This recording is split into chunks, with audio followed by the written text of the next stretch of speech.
I didn't plan anything. I didn't do anything.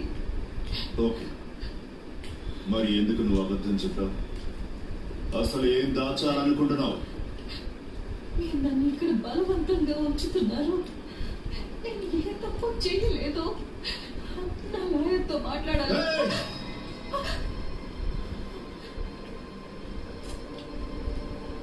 నువ్వు నిజం బయట పెట్టే వరకు ఎవరు వచ్చినా ఎవరు కాల్ చేసినా నేను పట్టించుకోను.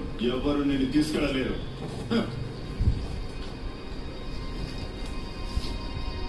ఇదేంటో తెలుసా? ఒక 1 year బ్యాక్ నేను ఇంటి నుండి పారిపోయాను. ఇషిత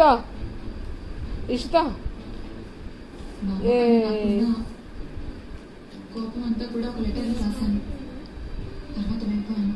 2 సంవత్సరాల క్రితం వేళ నీ ఇంటి నుండి పారిపోయే ముందు నీ గురించి రాసిన లెటర్ ఇది.